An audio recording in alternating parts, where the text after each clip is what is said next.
Good morning, everyone.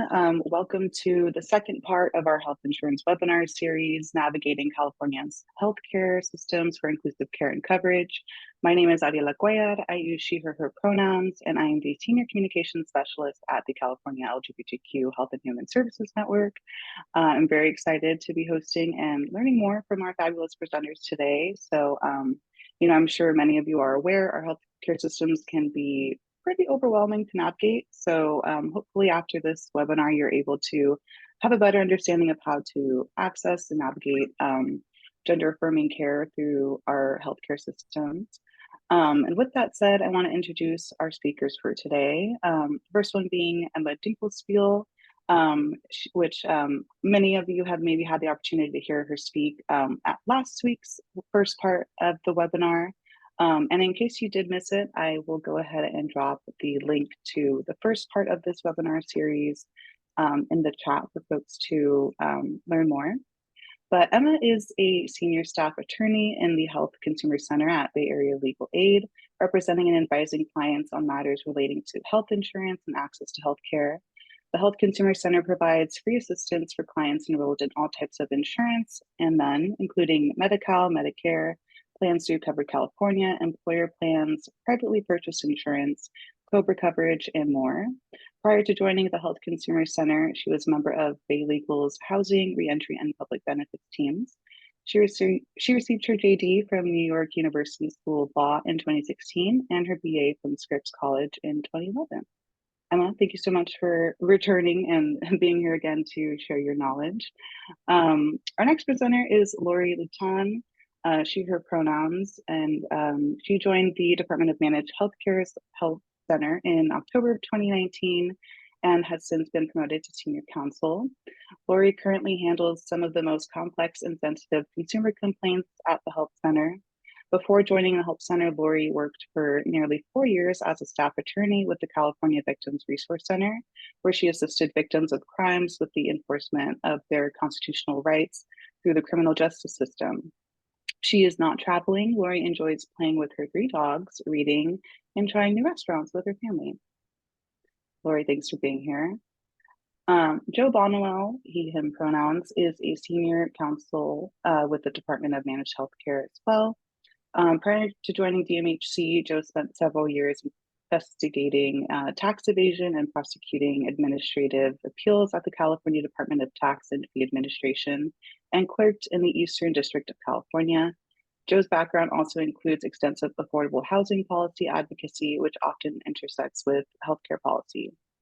Outside of work, Joe enjoys puttering in the garden and traveling with his husband, Jack, and 2 dogs.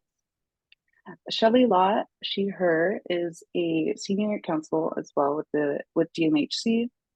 Before joining DMHC, Shellie practiced in Social Security disability law for many years. She's a board certified specialist in the area and taught the subject as an adjunct professor. Shellie has also served on several boards and community organizations, including California Rural Legal Assistance. Outside of work, Shellie enjoys hiking and other outdoor activities with her husband and 3 kids. Thank you all so much for being here. I'm really looking forward to this presentation. And again, if you just joined us, please feel free to introduce yourself in the chat, name, pronouns, organization, maybe something that you're interested in learning about today during the webinar. But without further ado, I want to pass it over to our presenters for today to lead us through the presentation. And again, if any questions come up, feel free to utilize the chat and the Q&A function so that we can answer those throughout. So yeah, I will pass it over to the team. Fantastic. Thank you so much. I'm going to go ahead and share my screen. Let's see here. Okay, I think that's working. Thank you all for joining me and for joining the Department of Managed Healthcare for the second half of our presentation on navigating California's healthcare systems for inclusive care and coverage. We will be focusing on Department of Managed Healthcare plans, plans managed regulated by the Department of Managed Healthcare, and on Medi-Cal plans, whether or not regulated by the Department of Managed Healthcare.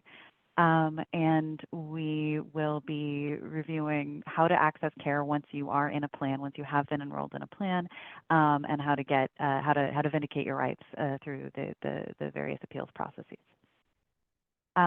My name is Emma Dinkelspiel. I work at Bay Area Legal Aid. I really appreciate Ariela's introduction, and I hope you remember me from last time. I work as a member of the Health Consumer Alliance, which is a statewide network of legal aid organizations that offers free assistance over the phone to people struggling with health insurance coverage or medical debt issues. What's unique about the HCA is that we are able to offer this assistance for free with no income or asset restrictions, which is not always the case for legal aid programs. We're operated through local help centers in each region of the state, and my region, of course, is the Bay Area, as our name implies. And we work in affiliation with support teams from the National Health Law Project, Western Center on Law and Poverty, and Justice and Aging. We put together some of these slides with assistance from attorneys there, particularly the Western Center. So some of the material I've presented today may be familiar, and if you've attended our PLIs in the past. We cover a vast variety of law. Ariela's able introduction went through some of that already, so I won't reiterate. But if you have questions, especially about the types of plans we don't choose to cover today, most especially Medicare, please give us a call on the Health Consumer Alliance hotline, or reach out to a similar organization nearby, such as Disability Rights of California or one of the other legal aid agencies that covers this area. Our hotline number is on the screen, and as Ariela said, we will circulate the slides after the presentation. You just put in your language and then enter your zip code, and you'll be directed to the HCA affiliate for your area of the state. I should add, I'm not here although I am delighted to be here presenting with the Department of Managed Healthcare, I don't speak for them. So if none of my statements should be taken as policy of the Department of Managed Healthcare when I'm speaking today. And now I'm going to hand it over to them and to introduce themselves.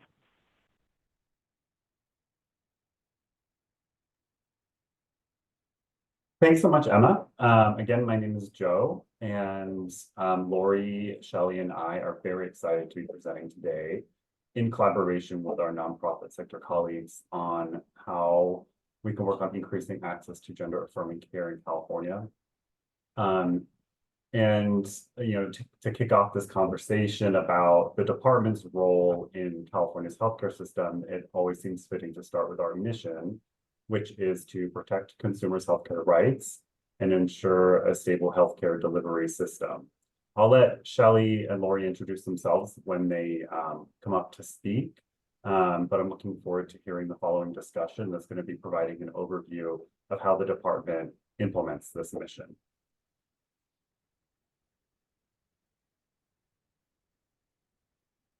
Wonderful. So before we get started on what we're going to be covering today, I want to start by providing some fairly basic definitions of some phrases that are going to come up a lot. One is managed care plan. This is a term for health coverage provided through a company like Anthem, Kaiser, or Aetna with payment arrangements with providers. So this is when you say my plan, my health plan, my insurance coverage, this is generally what you mean. Most people in the state of California receive their health coverage through a plan, an arrangement of this kind. And most of those plans, certainly most of the plans we'll be discussing today, are what we call HMOs. You don't need to know what that means in any detail. What's important is that HMOs have an arrangement such that some providers are in-network, in that the plan has a contractual relationship with that provider, has an agreement with that provider that they'll pay certain amounts for certain services. And some providers don't have such an arrangement and are therefore out of network. They are not within the network that of providers that the plan has formed this agreement with.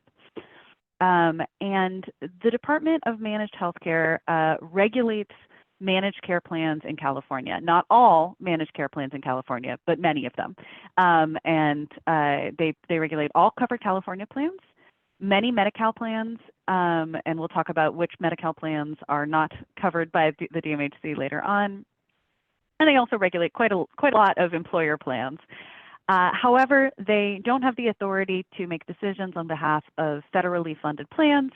So that will include Medicare plans and VA plans, and they also don't have the authority to regulate in cases where the federal government has kept exclusive jurisdiction, has said that they are the only body of law that matters. That'll include plans we call ERISA plans or self-funded plans, where certain kinds of employer plans formed by special arrangement under the law that is, the name of the law is ERISA. And as mentioned, certain Medi-Cal plans are carved out. They don't fall under the DMHC's jurisdiction. The DMHC has the authority to make quite a lot of determinations in terms of of whether or not your plan is following the contractual agreements that they have with you, with providers, and so on. And we're going to get into some of those details today, as well as the main rights that you have under the main law that they operate under, which is called the Knox-Keene Act. There's no reason for you to remember that name, but it may come up over the course of the presentation, and that's what I'm talking about. If you have questions about plans that we don't cover, so non-DMHC plans and non-Medi-Cal plans, again, feel free to give us a call or to call one of those other resources I flagged earlier. There definitely are rights for people denied care in non-DMHC, non-Medi-Cal plans. We're just not focusing on them today. For my money, I think one of the most important rights that has been provided to California consumers is the right to timely access to care. I think it's central to a lot of coverage issues. You have the right to see a primary care doctor for routine primary care within 10 business days. You have the right to receive specialty care generally within 15 business days. And the same rights apply to mental health and substance abuse care. So you have the right to see a therapist within 10 business days. You have the right to see a psychiatrist or another kind of mental health specialist within 15 business days. Urgent care varies based on how much prior authorization you need, but it will either be within 48 hours or 96 hours. And California law, especially recently, explicitly includes a follow-up protection, which says that if you see a therapist within 10 business days, you actually have the right to get your follow-up appointment within 10 business days after that point. That was a specific clarification of the law because it was an issue that was coming up a lot. These rights are rights that you have against your insurance company. I say on the slide that it's per plan and not per provider. I want to explain what I mean by that. Let's say that you have a primary care provider, a PCP that you love, and you're feeling sick, you want to call, you want to see that PCP. And your PCP is on vacation in Spain. She does not need to come back from Spain to make sure that she can see you within 10 business days. But your insurance company must ensure that you can see a PCP within that amount of time. The same thing goes with a referral to a specialist. Your doctor is concerned about some results on your test. He refers you to an oncologist. That oncologist is not available. They're booked out for 6 months. They simply just don't have any appointments. That oncologist need not clear their schedule to make that referral. However, your plan must make sure that there is an oncologist available to see you within that amount of time, should it be medically necessary. So why is this a requirement? The law requires that your plan must maintain an adequate network to meet its members' needs. And if they can't do that, they have to pay for care out of network, generally on the same terms that they would pay in-network providers. And this term is called a network adequacy provision, a network adequacy right. It doesn't just apply to timely access. They also must provide care near you. You must have the ability to see a primary care provider or go to a hospital within 15 miles or 30 minutes from your home or work. Timely access is the face of network adequacy that we see most frequently. Most often when we have network adequacy complaints, it's because the plan says, I'm so sorry, there's just nobody in network, we'll get you somebody in 4 months. That's almost never a lawful response. If your plan can't guarantee you an in-network provider in the right amount of time, they may be required to arrange for such an appointment. Meaning they may be required to up to the point of even making you an appointment with such a provider if their prior methods haven't worked. Different plans use different methods of making sure that their network is adequate. They may contract with various subcontractors. They may have broad directories. We talked a little bit last week about the problem of what we are commonly called ghost directories, where the plan gives you a list of 100 providers, and of those 100 providers, maybe 20 of them are actually in the given specialty, and of those 20, nobody's taking appointments. That does not meet your timely access requirement. I should say, it's not that your plan, your plan has not gotten you an appointment within that amount of time by giving you a list of 100 people who are not available, and such a practice may, in some instances, be a violation of timely access or network adequacy. You also have the right to medically necessary care, and that can be a very complicated test to understand. So I want to focus on the bottom line here, which is that the Department of Managed Healthcare has the authority to review medical necessity decisions made by plans for the plans that they regulate. And when those reviews are done, they do come out in favor of the enrollee more often than not, either because the Department of Managed Healthcare has decided in the enrollee's favor, or because upon filing the complaint, the plan has backed down. The plan has said, actually, okay, we agree this is medically necessary, or we've taken another look and we've agreed to grant the service. So medical necessity reviews are a great idea. They are not a wild goose chase. They are not a long shot. Like I said, they might be in a specific circumstance, but like I said, 68% of the time, I believe those figures are from 2022. They might be 2023. But as of quite recently, enrollees are quite a bit more likely than not to have those appeals granted. So let's dig in a little bit about what medical necessity means. I have a sample definition up here. This is the definition for mental health and substance use disorders for California law. If there is a non-mental health and substance use disorder definition in California law, I don't know about it, but this is pretty close to the definition that is used by the majority of plans. And for reasons that I'll discuss later, because plans must use the same standards for mental health care as for physical health care, this ends up being the standard that most plans use.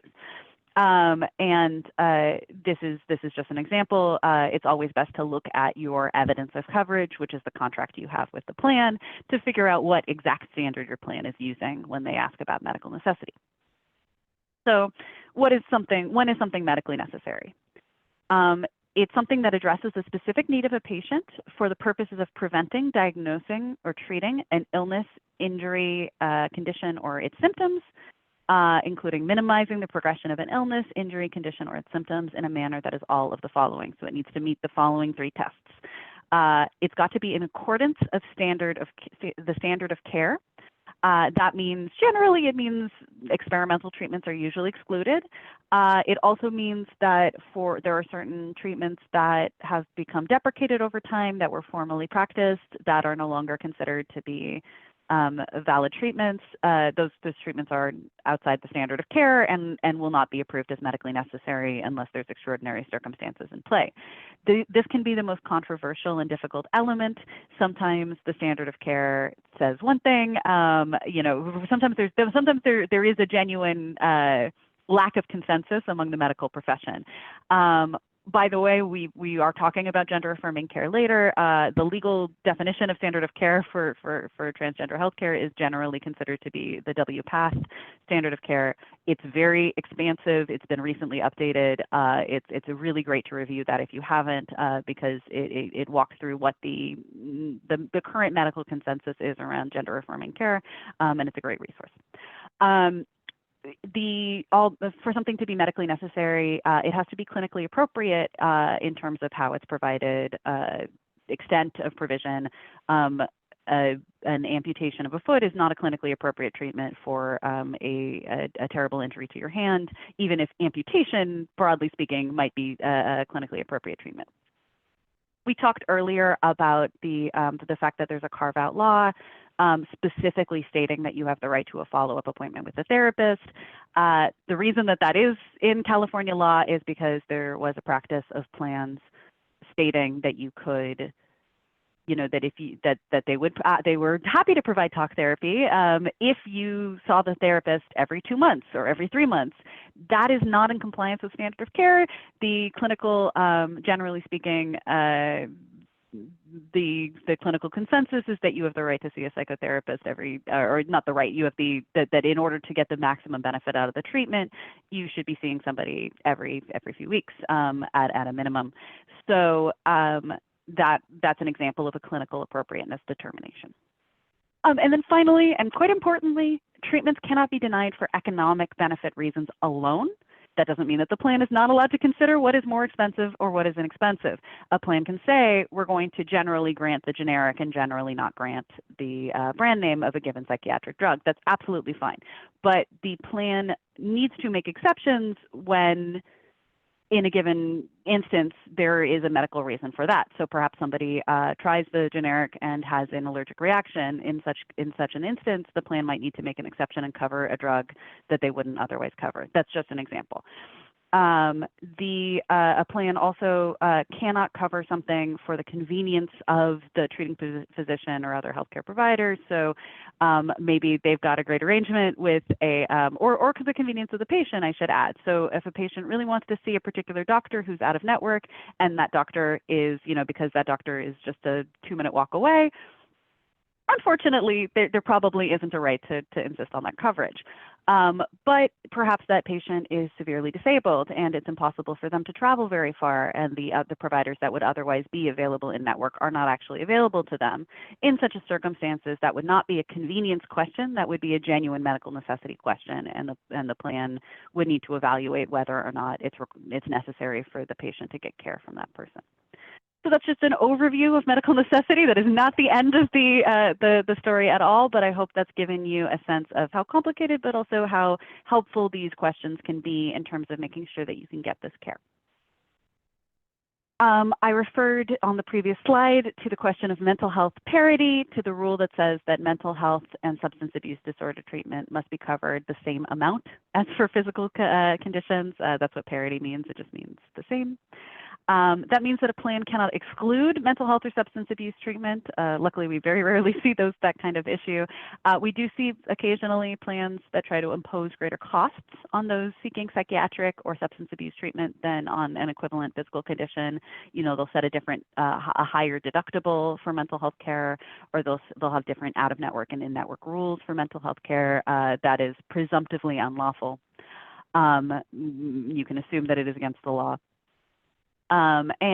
This one is thankfully a rarer practice now than it has been in the past, but we do hear about this every so often. A plan cannot condition their mental health coverage on only inpatient care. We do see this every so often, where they'll say, look, we'll cover you if you get put under a psychiatric hold or if you are in a residential treatment facility, but we will not cover you in the community. Such an exclusion is, under California law, you would automatically assume that that's unlawful. And I'm going to hand the next slide over to the Department of Managed Healthcare. Thank you, Emma. I'm taking on this slide. So this is talking about a law that was passed last year in 2023 to ensure that people who identify as transgender, gender diverse, or intersex can obtain culturally competent care. However, there is a rollout period for some aspects of this law, so they're not all effective yet. You may not see a lot of these roll out until sometimes next year. The law requires that our department create this working group with input from people in the community, and that group is tasked to come up with enforceable quality standards in handling this kind of care, and also training materials for treating transgender patients. It requires the health plans to provide training to staff on cultural competency in providing trans-inclusive healthcare. And then it also requires health plans include a list of providers in their provider list who offer gender-affirming services, so it's easier to know who people can go to for care. In the meantime, if people do file a complaint with our department and it includes some concern about discrimination on the basis of gender identity, we do monitor those and we refer those complaints directly to the Office of Civil Rights. So we're starting implementation, but it's going to be a while before this is all put together. So stay tuned for more implementation on this, mostly happening next year. And I will pass it over to you again, Emma. Thank you so much. So gender affirming care. Gender affirming care is a covered benefit in California. I should have honestly made that bigger, bold exclamation point, but it is a really essential point to make. That includes most of what members of the community advocates would consider to be gender affirming care, like across the board. Prescription hormones and most surgical treatment are covered. And a couple of points here. Surgery in order to treat dysphoria is generally considered to be medically necessary and not cosmetic. That is the most common reason to see a denial. Cosmetic surgery is generally not covered under most health insurance plans. It's not medically necessary. Dysphoria is a recognized medical condition. Surgery is within the standard of care for its treatment. And generally speaking, a denial for cosmetic, on the grounds that a given surgery, such as hair removal or facial feminization, is cosmetic, again, it's presumptively unlawful. You would assume that it is improper, and such. We would always challenge such denials as they come up. One practice that we've seen a fair amount is plans that have what's called categorical exclusions for various different kinds of what might be classed under gender affirming care, particularly facial feminization surgery and hair removal. Those treatments it's straight up not lawful to have a categorical exclusion of that kind, but it's not always contained within the evidence of coverage. You sometimes get that statement on a denial, or somebody will say that to you over the phone when you call in and you say, hey, why was it denied? And they say, oh, we never cover that. That's not lawful. Please, take action if you receive a denial of that kind. Make sure that the OCR, the Office of Civil Rights, knows about that, and the DMHC knows about that as well. I also want to add a point here to go back to the timely access and the network adequacy issue. It's not at all uncommon for gender affirming care surgeons to be booked out in months in advance, right? And so, when you're talking about booking at least the initial consult, your plan may say, okay, well, we have an in-network provider and he's got a slot open for you next year. That's obviously not in compliance with your right to timely access to care if getting access to this treatment is necessary for your health, right? This is a situation in which you might be entitled to out-of-network care. And if you have a Medi-Cal plan, Medi-Cal includes a transportation benefit, which means that if the only available provider, which is not uncommon, if the only available provider is, for example, in San Francisco, or elsewhere in the state, in Los Angeles, what have you, you have the right to get transportation to that location to get that care. It can also include, various different kinds of like hotel coverage, that kind of thing, within limits, such that you are actually able to get that care. So that's just something to keep in mind when we look at making sure that you challenge and receive the care that you're entitled to.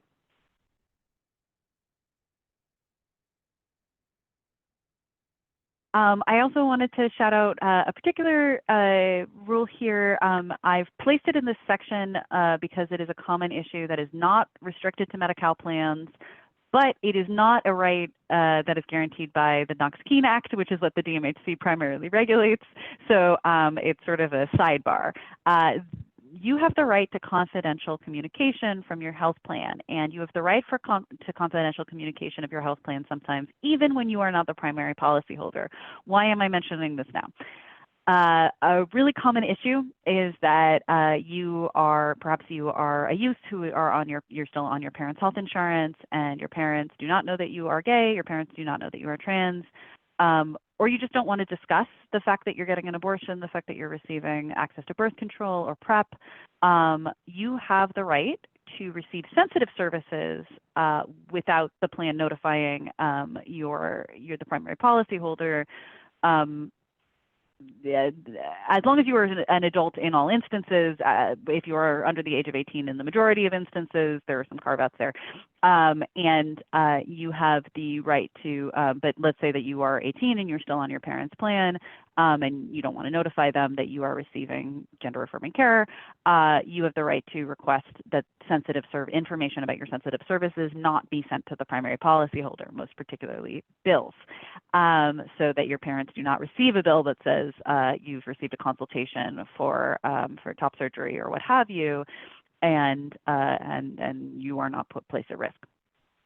That protection extends to all healthcare coverage that you receive if this information could lead to your harm or harassment.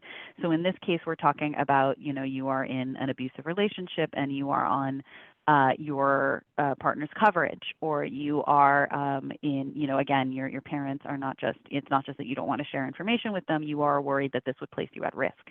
In such a circumstance, you can exclude all information about all your treatment, whether or not it's sensitive, from being sent to your policyholder. And there's a form that you can fill out. It is pretty standardized.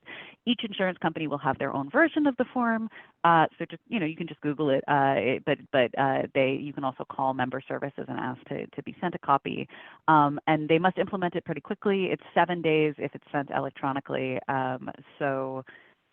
This is a good protection to put in place if you are starting to pursue a course of treatment that you don't think that the person who holds your insurance should find out about. I'm going to turn it over to the Department of Managed Healthcare to talk about the process of how you appeal a denial of care or an issue of coverage with your DMHC regulated plan.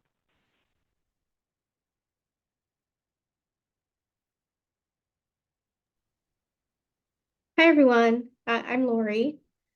Jill, was this your slide, or would you like me to go ahead? I think I got confused. I can take it. Yeah, I'll start this topic talking about the complaint process.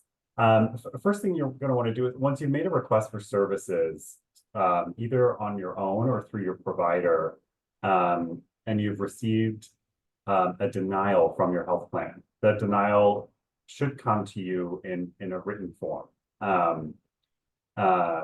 Sometimes it might be communicated to you at first through like the health plan's messaging system or something like that. But wait until you get that letter, and it should provide you with an explanation of what the reason is for the denial, which, Emma's laid out some here in the PowerPoint.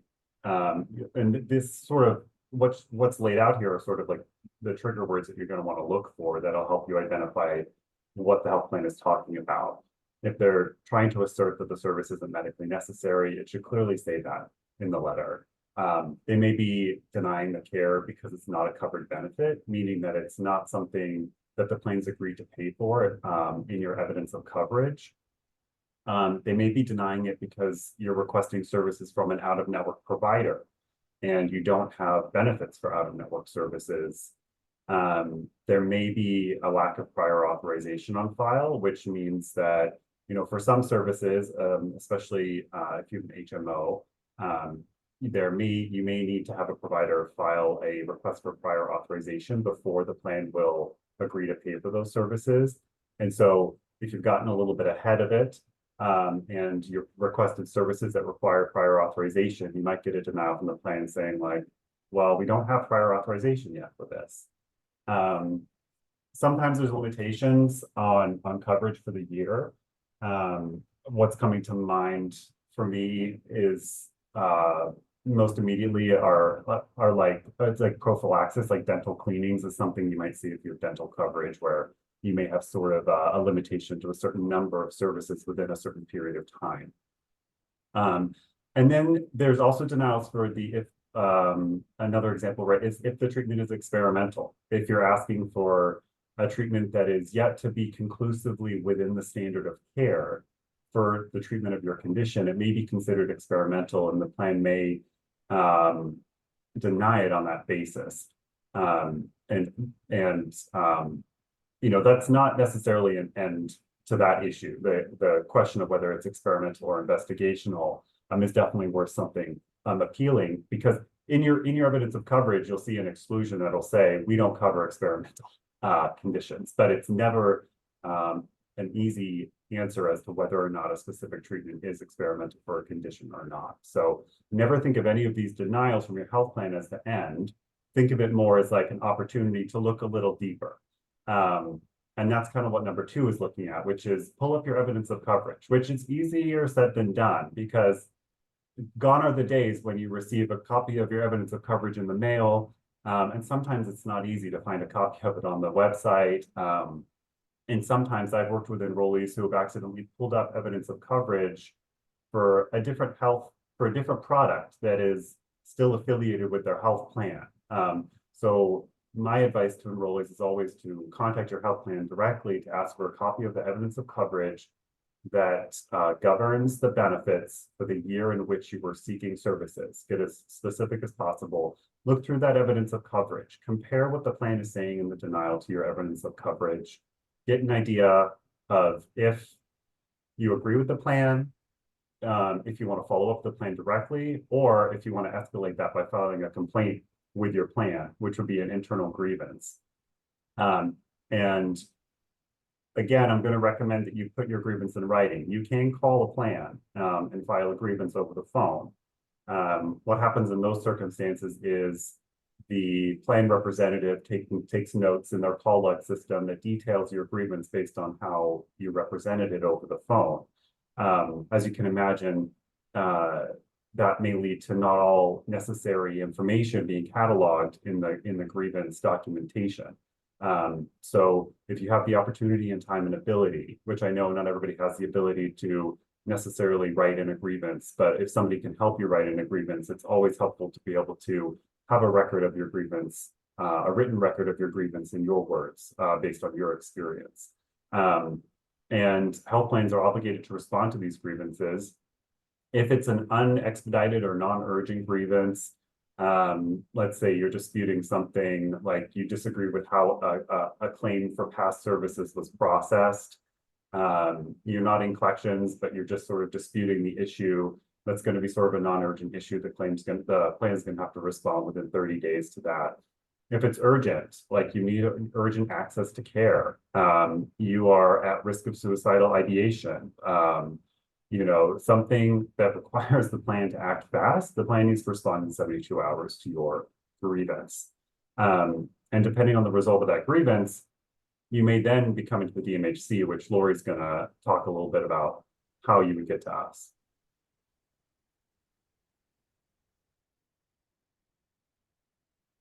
Thank you, Joe. So hi, everyone, I'm Lori.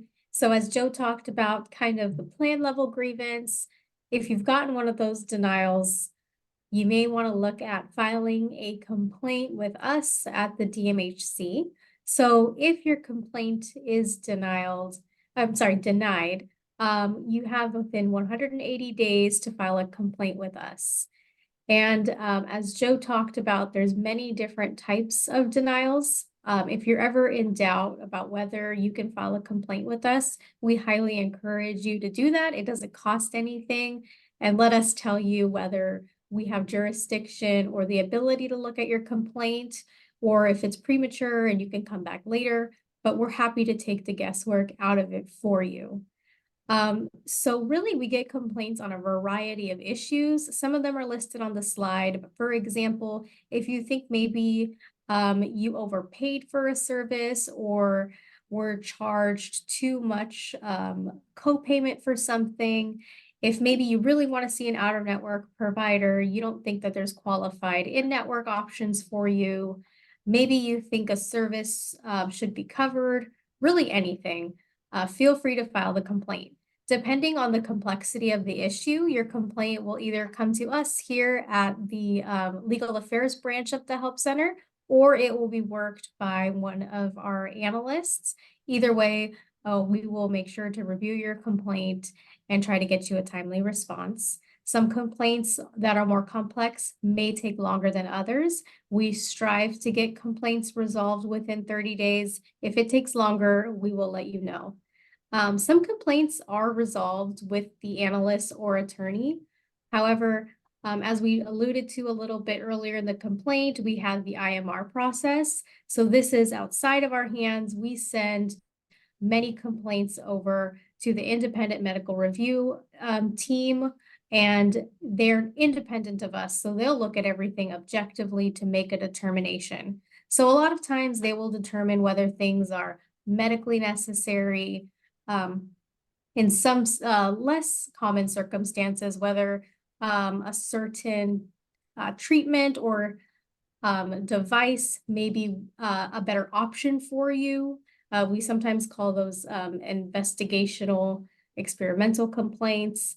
And we make sure that an appropriately qualified expert is reviewing the case. Sometimes it's a doctor. Sometimes if you have a complaint about how much you've paid, and we have some experience, but definitely not expertise level on claims, for example, there's coding experts that are able to look at cases and determine whether the plan paid appropriately or not.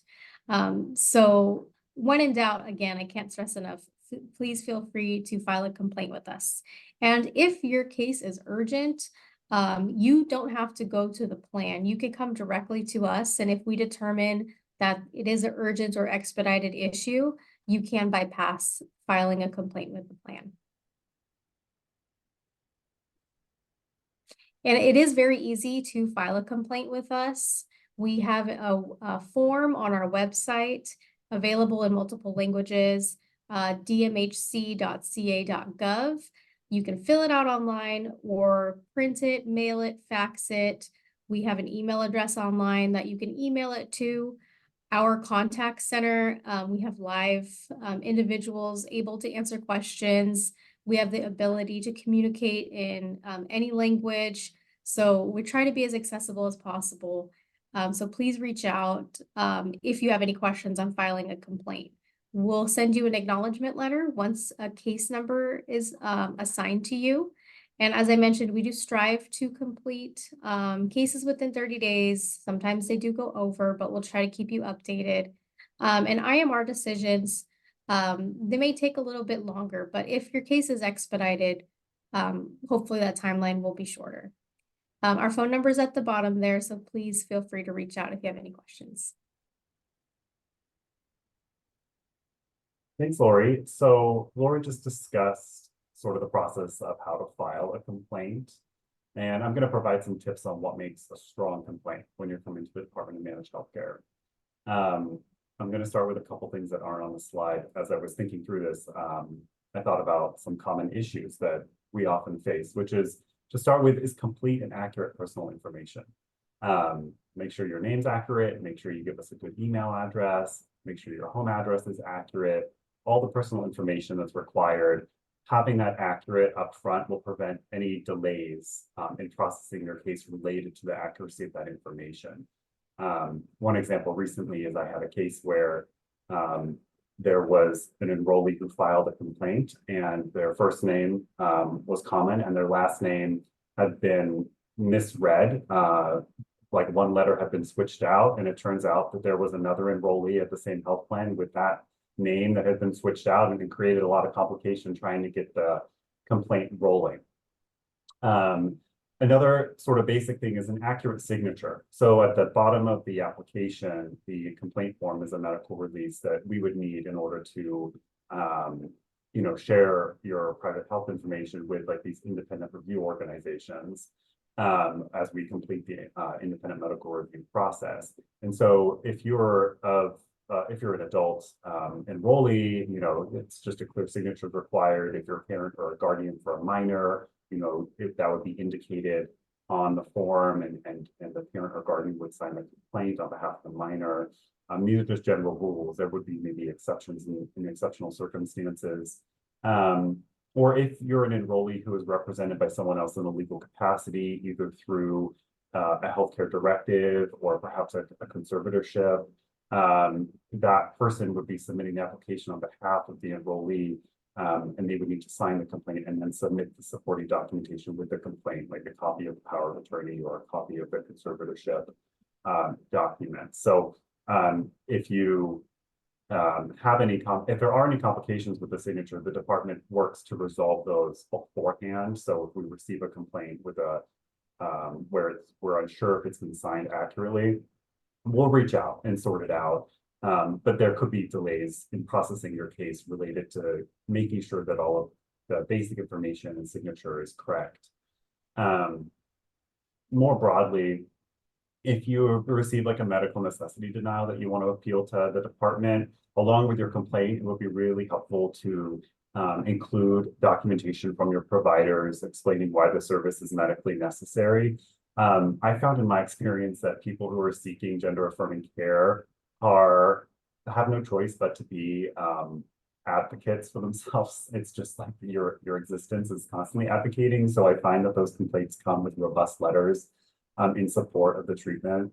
And they're always helpful to get the ball rolling and sort of kick the complaint off with a really good understanding of the context of the services that are being required.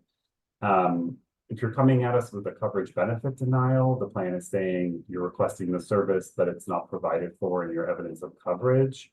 I recommend you review your evidence of coverage to look at your benefits, identify in your complaint why you think this benefit is covered.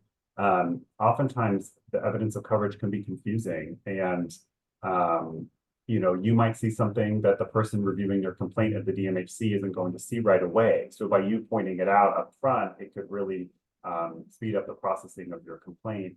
And it ensures that you're fully heard. Like if you have a specific perspective on the complaint on why a benefit should be covered, this is your opportunity to make sure that we hear that and listen and respond to that complaint. And you can always attach additional pages if you need more room to explain beyond sort of the little box that's on the complaint form.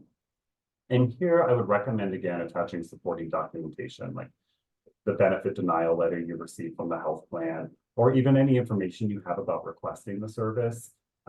Like if you have access to a prior authorization request that your provider made, or if you sent a message to the health plan requesting the service and that's what triggered the denial, if you can grab a screenshot of that and include it, anything to help contextualize the denial and what you're requesting is always helpful. Sometimes, for claims processing issues, like you've received a service, the health plan has sent you an explanation of benefits, which is a document that says how much the plan paid for that service and what your responsibility is. That might be a copay, maybe a cost share, a certain percentage that you're responsible for, and you might disagree with that. If you're appealing one of those types of issues, if you have a copy of that explanation of benefits that you disagree with, attach that, upload that. That'll get the ball rolling. If you're being billed, if you're being threatened with collections, attach the billing. Make sure you say in your complaint, I'm being threatened with collections. That's an important piece of information we need on those cases, because in those cases we can qualify them for an earlier review because of that risk of damage to your credit score. So my broad takeaway here for creating strong complaints is going to be focusing on accurate information, complete information, and supported information. Sometimes I can read when we get complaints, I can tell that an enrollee is frustrated and that this complaint is almost like a cathartic way to express that frustration. And then sometimes we don't get all the information we need in the complaint. So I would even say, if you've drafted a complaint, step away for 30 minutes, come back to it, read it again, ask yourself, is this complete? Is this all the documentation? What supports this complaint? And then submit it to us. I think that would be great. If we need more information, we're going to reach out to you and request it. Usually we'll request a 7-day turnaround for that information. And if we don't hear from you in 7 days, we generally will close the case. But if you need more time, just be sure to let us know before that 7 days is up that you're working on getting the information or you're in the process of getting it. We want to work with you, enrollees, their representatives, to resolve complaints on the first try. That's in the best interest of you, and that's also in the best interest of the department's mission of making sure we're judiciously resolving these complaints. So that sort of wraps up the DMHC component of the presentation. But before we transition to the discussion about Medi-Cal products that are outside the department's jurisdiction, we just wanted to open it up for any questions on what was just presented.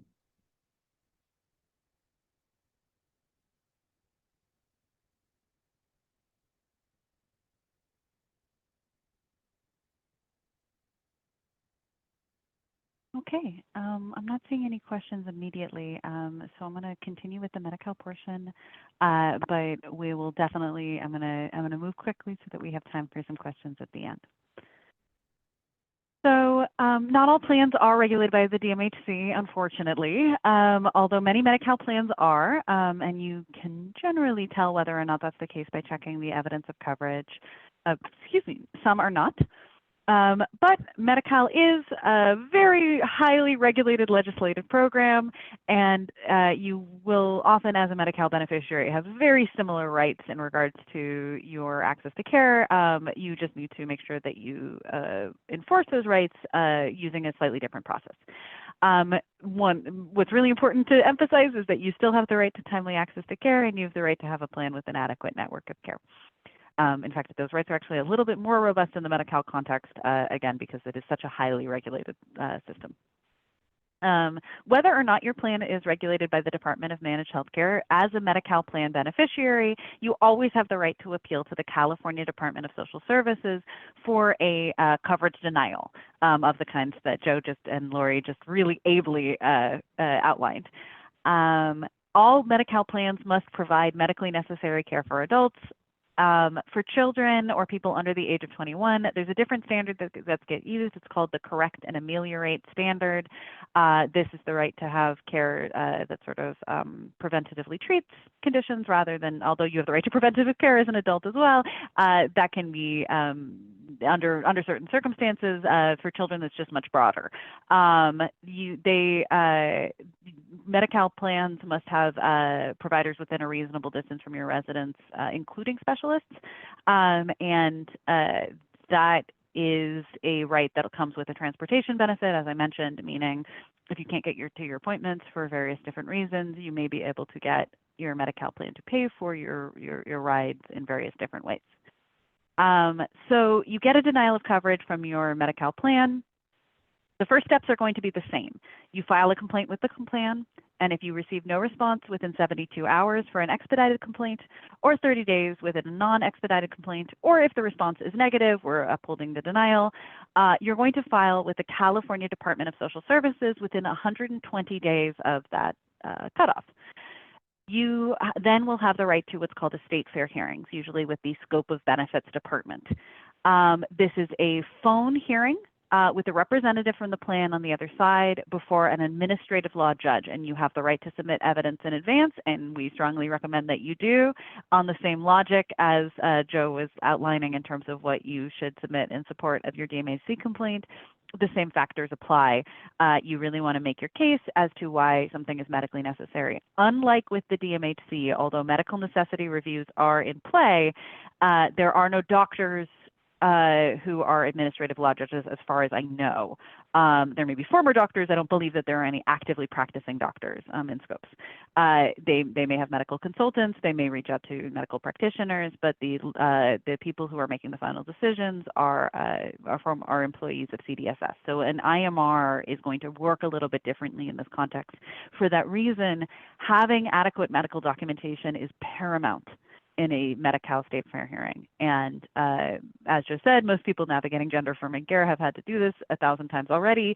And also most doctors providing gender-affirming care have had to do this 1,000 times already and are really good at writing those letters. But make sure that you do get that documentation, no matter what form of care that you're being denied. You have the right to one postponement automatically. You just get it for asking, and you can get more for good cause if you need more time to put your records together, if the hearing is being set at the same time as another appointment or something of that kind. We always recommend doing it in writing if possible, especially for benefits denials issues. I've put the website up on this slide, but you can also call in and do it by phone. For certain kinds of state fair hearing, this doesn't really apply to coverage determinations, but if, for example, you have lost your Medi-Cal and you're appealing that decision, you have the right to get aid paid pending or continuing aid if you appeal in time. So you need to, although you usually have 90 days to appeal a decision of that kind, if you want to make sure that your coverage doesn't change, please file that appeal within either within 10 days of the date on your notice or before the notice takes effect. So you get the notice on today, March 28th. Your Medi-Cal is ending April 1st. Ideally, you would file it within the next couple of days. But if you can't, you're going to have until the first week of April to file to get your Medi-Cal turned back on for April as the hearing continues. I now want to talk about a few different things that are non-plan benefits for Medi-Cal, and I'm going to be very quick because we are coming to the end of our time. Prescription benefits, drug benefits are not managed by your Medi-Cal managed care plan. That's not true for your Covered California plan. It's not true for your employer plan, but for Medi-Cal it is. Medi-Cal RX, if you disagree with a coverage decision about a prescription drug, including PrEP or other forms of reproductive care, you're going to call 1-800-977-2273 and file a Medi-Cal RX complaint. This works very similarly to the plan complaints we discussed, but it's got a slightly faster timeline. You have the right to appeal a Medi-Cal RX decision within 90 days from their decision. So it's a shorter timeline, and we recommend doing it right away. Medi-Cal Dental also has a 90-day timeline. It is also carved out. You might hear it called Dinkelspiel. It used to be that Medi-Cal's dental services were relatively expansive, and then they were heavily contracted for a lot of years, and they have widened again. There's a soft cap of $1,800 in services for adults in terms of what's covered, but that can be expanded if you need additional medically necessary care. A couple of counties, Los Angeles, I know, there might be another provide dental care through a specific dental plan, but most Medi-Cal services are provided outside the plan, and this is the number that you call. Again, you file a complaint with Medi-Cal Dental. If they deny you, you go through the state fair hearings process. And then finally, I just want to talk about a benefit that comes up a lot, which is in-home supportive services. Medi-Cal offers quite a lot of different kinds of, you might hear them called waiver programs or home and community-based services programs, meaning services that you can get to remain safely in your home if you would otherwise need to be institutionalized for reasons of age or disability. This IHSS is sort of the crown jewel of that suite of programs. It's a program in which a provider, a friend, a family member, or a professional can be paid to provide basic, day-to-day services to give you the help you need to stay. Cooking, cleaning, helping you get dressed, helping you with prescription management, more accompaniment to medical appointments. Those services can be at a higher level, assisting you with toileting activities, helping you shower, helping you use your high-level medical equipment, even paramedical services if they're authorized to do so. You must apply with the county. Either you can apply even before you get on Medi-Cal. They'll help you apply for Medi-Cal, or they should. And there are a number of special processes associated with IHSS that we don't have time to get into today, but this timeline works like the main Medi-Cal timeline and the timeline for Medi-Cal Dental and Medi-Cal RX. You have 90 days to appeal a negative action taken by the IHSS program. Do not miss that timeline. Sort of by definition, if you are on IHSS, you are disabled, you are having trouble with the activities of daily living. It is not uncommon for people to be particularly flustered and upset by an IHSS denial or a termination, but it's not the end of the line. You absolutely have the right to challenge such a decision, and you should. Okay, thank you all for your time. I'm seeing a couple of questions. Hector has asked, can there ever be some form of penalty for submitting a complaint? It is illegal to retaliate against a beneficiary for filing a complaint. Can I say that has never happened in the history of time? No, I cannot say that. But from a legal perspective, filing a complaint is free. You are not punished for filing a complaint. It is generally speaking, plans genuinely do not care. Most of the time, plans are so large and bureaucratic, we don't see retaliatory actions, at least on the first few complaints. Where we do see retaliation, and and again, we do see that is itself a complainable activity, a grievable activity. There are no, again, Medi-Cal, again, you have the same protection. It is a protected activity to complain, and retaliation is unlawful. You do want to make sure you are providing information to a government entity when you file a complaint, and so just make sure that that's all information that you're comfortable sharing with that government entity. But you are protected by various different confidentiality proceedings, which vary based on which agency you're filing with. So read up on that before you go ahead. Does filing complaints help improve the care provided? Generally, I would say yes. Certainly for the individual beneficiary. It's sort of astonishing to me how successful filing complaints are. Nobody is happy with the care that they receive from their, with the current status of how much of the healthcare system as it stands, and I don't think that's a controversial position for me to state, but you would be surprised how effective it is to file a complaint, and how many insurance companies reverse their decision just at the point of filing the complaint without needing to get the DMHC involved, without needing to get CDSS involved. It's actually quite common. Joe? Yeah, I just wanted to say on that question specifically, when it comes to your complaint being about maybe the quality of care you're receiving from a provider, that would be something that would be outside the jurisdiction of the Department of Managed Healthcare. But if it was part of your complaint, the department can redirect you to another appropriate regulator. But I broadly agree with Emma's answer. Otherwise, that the overall goal of the entire system is to hopefully, of what we all do, is to improve access to care and the quality of care that people can receive. And I want to totally agree with Joe, and I want to just draw the distinction that he's outlining. You want to draw a line between coverage determinations, whether or not something is going to be covered or at what level, versus quality of care. And the term that he's using it is in the sense of how courteously you're treated, whether or not you're getting an adequate amount, whether or not the treatment that you received was good enough. At the extreme, we see medical malpractice claims, discrimination claims. Those are indeed outside the scope of what we're discussing here today. But in terms of improving the care, in terms of improving your access to care, absolutely. I also see a question here from Anna Carrion, but I'm not sure I understand. Could you reiterate your question? You could come off mute.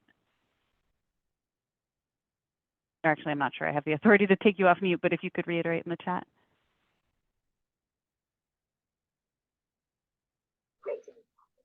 Hello. Well, I Hello. was talking about the information about the people. I have the friends, two ladies, and then have the pregnant lady, but don't have information about the medical or service for cover is in this situation is apply for this. Yes, coverage for obstetric for pregnancy-based care is a covered service under all California regulated plans, and you can, and the rules that we've discussed about having the right to get an appointment in a reasonable amount of time, to see providers in a reasonable fashion. Those rules do apply to pregnant women, as well as other other kinds of reproductive care, both in Medi-Cal and outside of Medi-Cal and other California regulated plans. If you need more information for that, please feel free to have specific beneficiaries reach out to the Health Consumer Alliance, or you can talk to the DMHC helpline a little bit. They can't give legal advice on the helpline, but if your question is, how do you go through the complaint process, they can talk to you there. Yeah, feel free to follow up with me about that. We'd be more than happy to talk to you about those specifics. Any other questions today? I know we've come to the end of our time.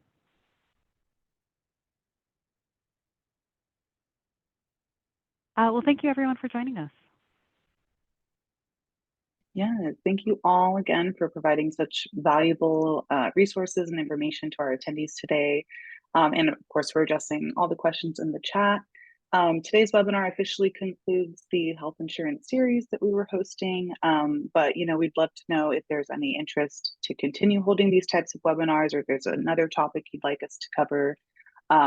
Please feel free to reach out to me. I will leave my email in the chat. And again, want to just provide another huge thank you to Emma and the DMHC team for joining us today and providing all of those wonderful resources of information.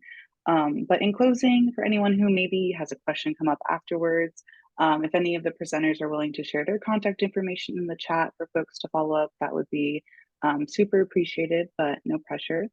And yeah, I just want to thank you all again for joining us today. We will be sharing out the information later on this week, and I hope you enjoy the rest of your day. Thank you again for being here.